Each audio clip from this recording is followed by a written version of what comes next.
couldn't lose, I mean, this opportunity. They participated, I mean, it's a long story, they participated, I mean, in the reforms in Russia and in Ottoman Empire with the hope that the Ottoman empires, after the collapse, they will give their part. So what happened in 1915, after reform that was made in Ottoman Empire, after that happened just a genocide. So because nobody couldn't even imagine of like the separating an Armenian territory in the Ottoman Empire, because Turkey itself is passing through the modernization phase, and it was coming another figure in another year who's going to declare that Turkey is for Turks.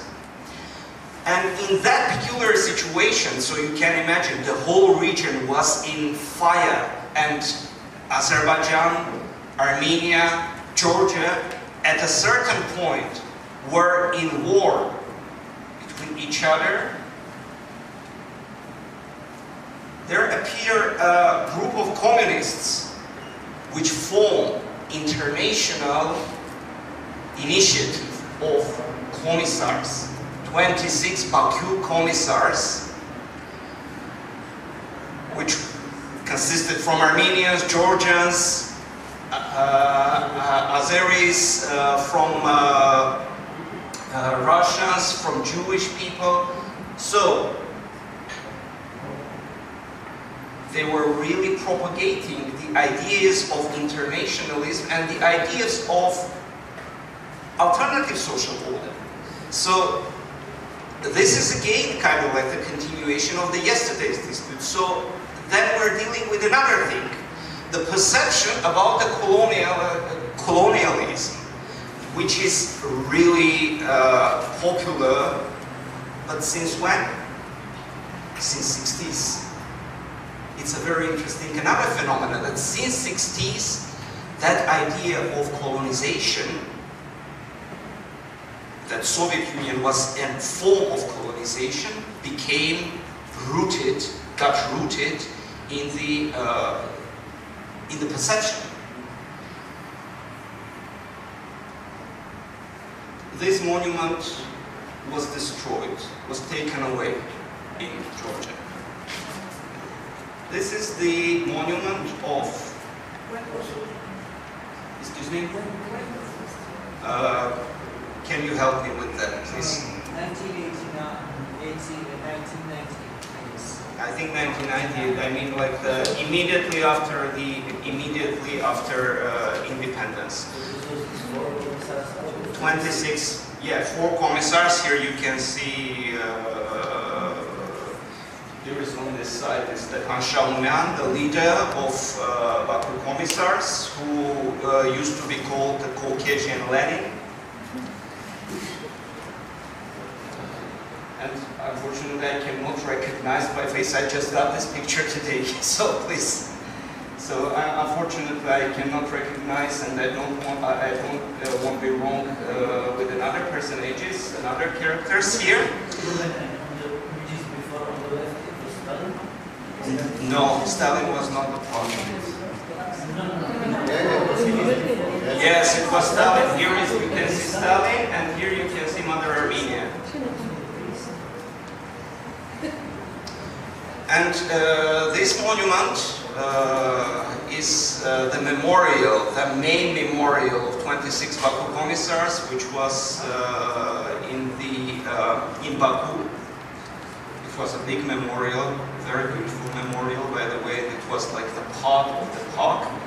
And this memorial just being destroyed 2 years ago. If I'm not wrong, if anybody can make the correction, I think it was 2 years ago. 2 years ago, they destroyed, but the thing was that under the memorial, there is also the graves of 26 Baku commissars. So the remains were taken out, were exhumated. And then there came another story that, you know, there are 4 skeletons, 4 remains that are missing. 3 Armenians and Shaumian himself. So it was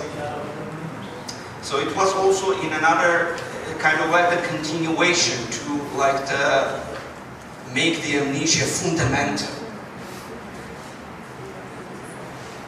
And this is the monument in Yerevan. The photo belongs to the year when the monument was displayed. It is maybe in at the end of 30s. And the monument still exists. The thing is that, what was the reason why the monument was kept? Because like another kilometers, 1 kilometer far from this place, there was a square of Meshadias Izbekov, who was also an active leader of 26 Baku commissars, and that monument was the first monument that gone. It gone even before Armenia got independence. It gone during the Karabakh movement that had started since 1988. And then there started, I mean, this long row and the chain of the monument displacement. Like there was Karl Marx, there was Lukas Lukasyan, there were many, many others, and I'll show you the statue which was the last to disappear. It was the statue of the proletariat. Yeah. It's the monument of the labor that was gone, and it's gone in 1997. Well, the reason why, by Arevshatyan, he was my professor. So the reason is very easy why the monument of Shah Humyan got preserved, because he was Armenian. Only that. So if you're having a problem, by origin he was Armenian. If you have a problem with communism, if you have a problem with the revolution, there comes another thing, which is beyond that. It's the nationality. It's the national belonging. So, in fact, I mean, this logic structured the whole development of the things after the fall of the Soviet Union, but it was nurtured, in fact. It was developed in the period of 60s, and 60s, in fact, is quite, for us, when we're just doing the explorations of 60s, it's a really, it's a period full of paradoxes. It's a period full of tensions. Tensions between modernisms and anti-modernisms. Tensions between universality and individuation. Many, many other things. And it was like a boiling pot of all those tendencies, of all those moves which were going on. And you will read a very interesting text in Red Thread by Katy Chukrov, who is talking about the neo-Marxist discourse that started in the 50s. And in the 50s, she writes, that in Soviet Union, in different countries, there were still right discourses going on.